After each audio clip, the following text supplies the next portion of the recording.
शरद पवारांच्या इंजिनमध्ये फक्त सुप्रिया सुळेंना जागा आहे आणि उद्धव ठाकरेंच्या इंजिनमध्ये फक्त आदित्य ठाकरेला जागा आहे। यांच्या इंजिनमध्ये तुमच्याकरता जागा शिल्लक नाही। बरं, यांचं इंजिनही कसं आहे? राहुल गांधींची खिचडी कशी आहे? त्या ठिकाणी डब्बे नाहीच आहे, बोगीच नाही आहे, फक्त इंजिन आहे। आणि तेही कसं आहे? राहुल गांधी म्हणतात मी इंजिन आहे, शरद पवार म्हणतात नाही मी इंजिन आहे, उद्धव ठाकरे म्हणतात नाही मी इंजिन आहे, मुलायम सिंगाचा पोरगा म्हणतो मी इंजिन आहे, लालू प्रसाद म्हणतात मी इंजिन आहे, ममता बॅनर्जी म्हणते मी इंजिन आहे, स्टॅलिन म्हणतो मी इंजिन आहे। तिथे एकही डब्बा नाही आहे, प्रत्येक जण म्हणतो मी इंजिन आहे। आता माझा तुम्हाला सवाल आहे, इंजिन मध्ये बसायला कोणाला तरी जागा असते का? ड्रायव्हर शिवाय कोणी इंजिन मध्ये बसतो का? बरं, यांचं इंजिन असं आहे, राहुल गांधींच्या इंजिन मध्ये सोनियाजी आणि प्रियंकाजीला जागा आहे, शरद पवारांच्या इंजिन मध्ये फक्त सुप्रिया सुळेंना जागा आहे आणि उद्धव ठाकरेंच्या इंजिन मध्ये फक्त आदित्य ठाकरेला जागा आहे। यांच्या इंजिन मध्ये तुमच्याकरता जागा शिल्लक नाही। बरं, यांचं इंजिनही कसं आहे? एक जण इंजिन दिल्लीकडे ओढते, दुसरा बारामतीकडे ओढतो, तिसरा मुंबईकडे ओढतो, चौथा कोल्हापूरकडे ओढतो। त्यामुळे यांचं इंजिन हलतही नाही, डुलतही नाही, चालतही नाही। ठप्प पडलेलं, बंद पडलेलं इंजिन या ठिकाणी राहुल गांधींच्या नेतृत्वात आपल्याला पाहायला मिळत आहे।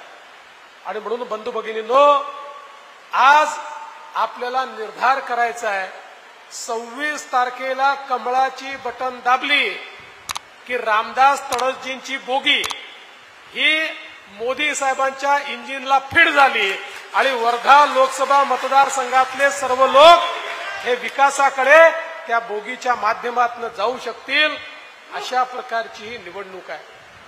आपण सगळ्यांनी बघितलं, मोदीजींनी गेल्या 10 वर्षामध्ये और 400 पार में तड़स साहब भी होंगे।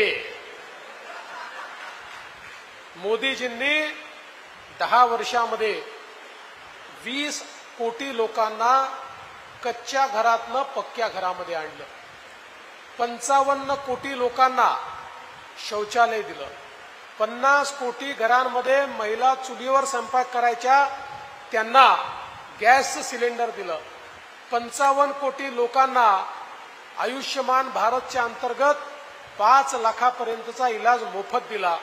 60 कोटी लोक असे होते की ज्यांच्या घरामध्ये आमच्या आया बहिणींना हंडा घेऊन विहिरीवर किंवा नदीवर जावं लागायचं। 60 कोटी लोकांच्या घरात शुद्ध पिण्याचं पाणी माननीय मोदी साहेबांनी पोहोचवलं।